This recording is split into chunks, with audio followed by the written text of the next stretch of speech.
In the primordial ages and prehistoric times, the rudder life star moon to the Earth, movements to self-adjust for the terraforming of said planet did not need to be so precise, as it was like going out and taming a wild animal, a shooting star, a lost asteroid, and we would harness this vessel, this body of mass, and rein it in to a cyclical movement that we predetermined. Now this is very important. We did this. We set these things in motion. So when we began to terraform it over millions of years to get it acceptably ready for holding the species that mankind deems it necessary to have a flourishing consciousness in material form on a said planet, it was more chaos and jerk movements to allocate things in proper space-time for the trajectory needed to put the planet in the motion that we need it to be in, with all the side components intact, whether we needed to create them or not, and we will get into that later. Now getting back to the specific planet that we're on now, that you are listening to this or reading this from, this is what transpired. So the life star that was initially sent out from our historical future became our historical past. It became known as the moon. And now this moon is tethered to this planet and acting as its rudder, guiding it on its path through the cosmos. Once it got to a time where it became more important to have more isolated, concentric, and precise adjustments in the movement of the trajectory of the rudder for the planet to guide it. In other words, we already found our main path. We've already reoccurred it several times, but now we're micro-adjusting that path. Well, at this point in time, it's important, as with anyone that knows anything about architecture and science, it was best to set up markers on said planet. Keep in mind, said planet is also a living, conscious entity, and we'll get into more of that later. And this planet is growing. So as the planet grows, the moon rudder life star has to adjust accordingly to keep it on that trajectory that we predetermined for it. And that's a key word, we predetermined for it. This trajectory ends up forming, in every case, a figure 8. We will get into more of that later. But that figure 8 movement is very important in understanding the full cyclical movement of our planetary system, the cosmos, the galaxy, as it relates to time itself. Because when we created that cosmology, when we created those movements, by setting those things in motion, we created time itself for that planet. That was part of what we had to do as scientists when we designed the life star, to capture a body in space and terraform it into a livable planet. Now, as the terraforming progressed and it became time to start seeding the planet with the biologicals that we had harnessed and captured and put into our life star, we did this over a period of time to give it the best simulation of how things would occur naturally. We didn't just create everything all at once, because that's not how creation works. It takes long amounts of time. And time is what we exchange in the future for money. Think about that for a moment. So time is the most valuable commodity out there. So we had to invent, create, manufacture these life stars that we sent out into the galaxies to capture these masses and bodies, create them and terraform them into living Earths for humanity, with that in mind.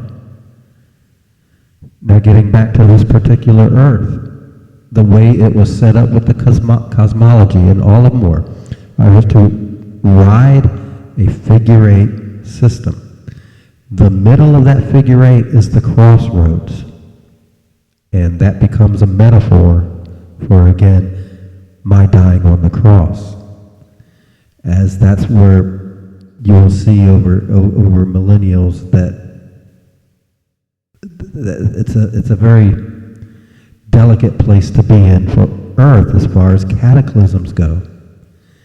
When it gets to the other side and does its full circle, it's safer, especially the further outside the extremities it goes of that circle, and then it crosses that crossroad again, dies on the cross, and then has to go again full circle around the other side. These two sides are shown over and over again in all of our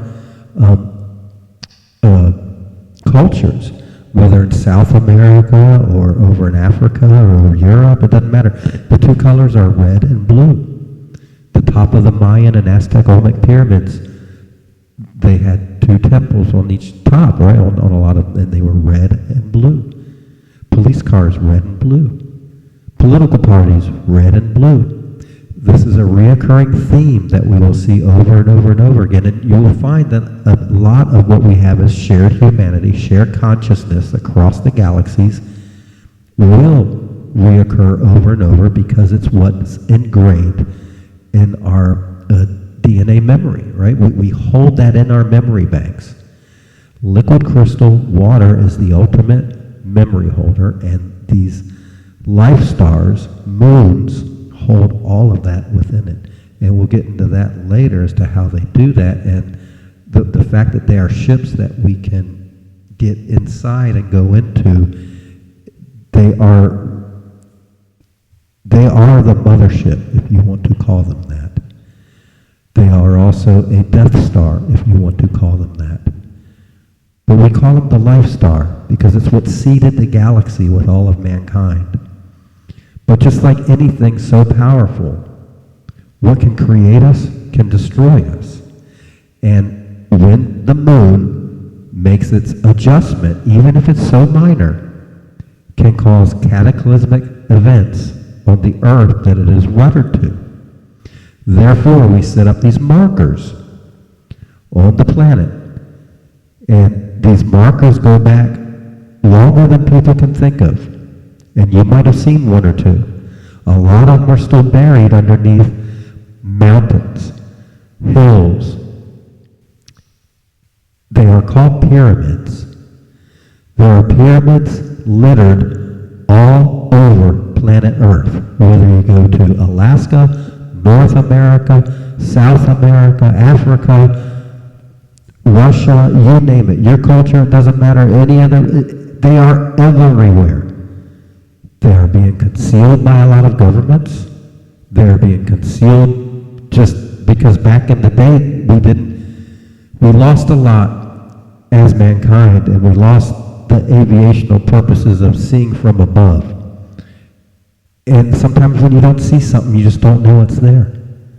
But now, and as our future progresses, people are starting to acknowledge that via satellite photography and other such things, we are recognizing more and more of these pyramids that exist everywhere. So I don't like using the term that pyramids are Egyptian or pyramids are Mexican. Pyramids come from our original selves, and they are the markers for the moon to guide it in its trajectory so that it can guide us on the path, that figure 8 path.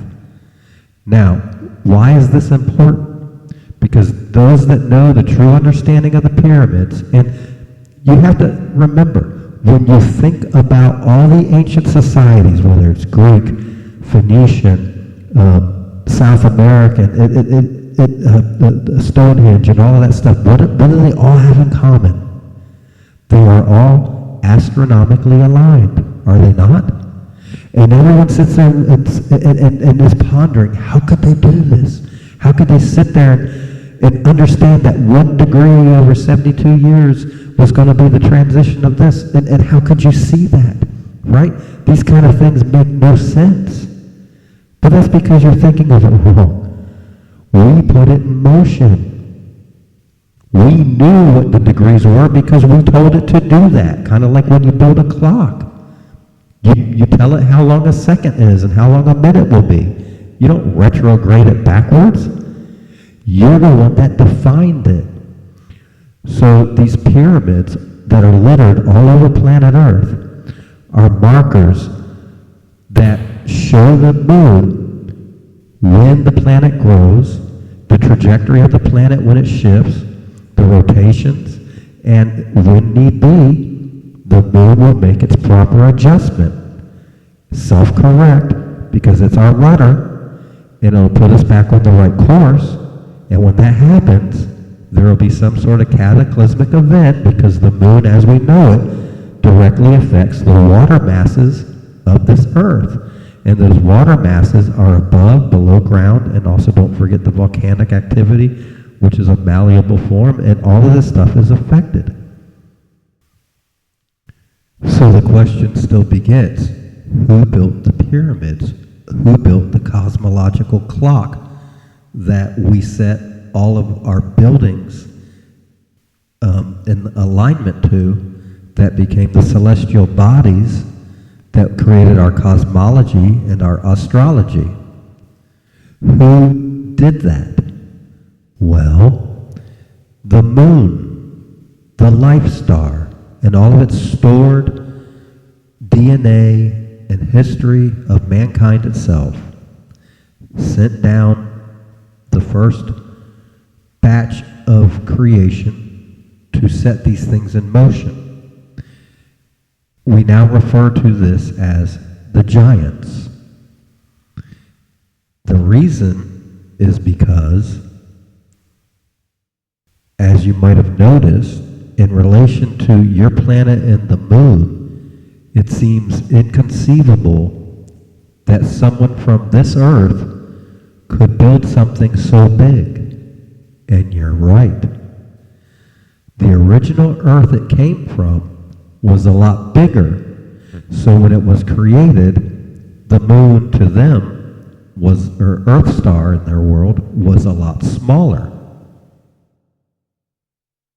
Now, how do I know this to be a truth? Like I said in the beginning when I started my book, I can tell the truth because energy can neither be created nor destroyed. And all of the galaxy is nothing but an energy force. It's God, and it can neither be created nor destroyed. The only thing we can do is continue to divide it up. And every time we divide it, it gets smaller and smaller and smaller. So when the original Earth Life Star probe found its planet, it was meant to be the size relation to become its rudder to do what it needed to do. When we sent down the first peoples from our DNA sequence, and they were the giants, we also had the others implemented with them. What we never expected to encounter when we did this was two things. And that's where science overlooked it the most. A, that the planets itself, no matter which ones we found, were a life form itself. They never took that into account when they sent out the probe life stars. And the second thing is that a lot of these bodies of mass that we found floating in space, some of them contained life forms deep within that our probe was not able to immediately determine was there. Therefore, once we captured that body of mass and terraformed it, those living entities also changed with that and grew with that planet in ways that were not expected, and were ultimately blended with all of the history of mankind and the DNA of mankind and everything we've been talking about, and it became one with it, so that those future probes from that planet now reflected that history. And again, all of these things shall come to pass, and they did come to pass, and that's how we ended up here where we are now. And so when people try to analyze these buildings and say, how did it happen? How can they see the stars? And it's because we designed it to be that way. We put that in motion that way. It was our intent. Now, everyone might be familiar with the Sumerian Kings list. And the Sumerian Kings list is important because it shows who was reigning, why we were building the pyramids and all of these ancient things. And people just don't understand when they look at the timelines of these kings, and they say, how could someone live so long? How could they, it's just not possible. Well, the fact is, it is possible. Because when you're a giant, and you're living on one of the poles, and while you're on the pole, it's 6 months daylight and 6 months darkness. So to them, 1 year is as 1 day. Now, if you extrapolate the years from the King's List, the Sumerian King's List, and you convert that over, you will see that they live very normal lives. I don't know why this is such a mystery to people, and they never figured that out. But that's the answer to that one. And that's also where, for all of those times, we were starting to put these things in motion, build the markers, and create societal trappings that became the history of the planet itself. And that eventually ended up becoming the religions and the politics and everything that we now share today. But remember, throughout all of this, no matter what, and this is the reason why we built the markers, is the moon is always going to have to self-adjust to keep us on that correct path. And every time, without fail, there will be some sort of cataclysmic event. And I'm not talking about a small one. Right? Hurricanes are not cataclysmic events. Tornadoes are not cataclysmic events, right? Even some volcanic eruptions are not cataclysmic events. What I'm talking about is when the Earth has to adjust its rudder to self-correct its course. It is going to be a worldwide cataclysmic event. Now, all of these markers that we placed here on the planet were not meant to bewilder the people of today as to how it was built and how could they study the stars and how could they see all these things and know all this stuff. Obviously, what they were meant to do was to alert the people of the day, meaning you now here, as to when the next cataclysmic event will take place.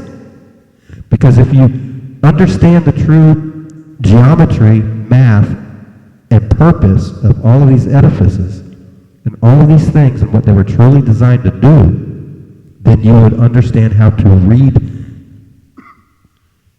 what it is telling you, just like a radar or any other thing that you're looking at and it's giving you direct feedback, and you'll know when the storm is coming, when the cataclysm is coming.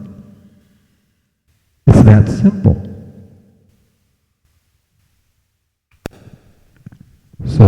life star, the moon, not only had to self-correct its course to keep our planet terraformed for us to sustain our life, but it also had to self-correct all of the DNA stored within it of our past histories so that it could recalculate how to deliver the seed properly to the newfound planet because of the size differential, so that the new growth would be proportional that we needed it to be to the size of the planet. The giants, knowing their purpose and fate, would eventually die off, but their knowledge was supposed to continue with that transitioning through the eons and ages into those that took over. And this is where we come up with all of our different ancient civilizations, whether it be Phoenicians or Egyptians or whatever you want to call them, going all the way back even further than that. I mean, there's just so many, I can't even begin to tell them all here. Those that study this can sit there and have list of hundreds and hundreds of them, if not thousands. This is how all of that developed over time. Yet, what we do know is, as time continues, there will be that cataclysmic event. And a lot of these ancient civilizations did not know the secrets of the buildings and the edifices that were built so that they would know how to predict when these things would happen. That was kept amongst, sometimes just lost, but either kept amongst the higher ups. And eventually, a lot of the ancient civilizations were wiped out, sometimes completely. And when these civilizations were wiped out, so too it was the memory of mankind. Therefore, ergo, here we are today as a species with amnesia, not knowing where or hence we truly come from, not knowing where these pyramids come from. And this is why I have to bridge that gap. This is why I had to return. This is why I had to speak my memories of my life to the best of the truth that I know it.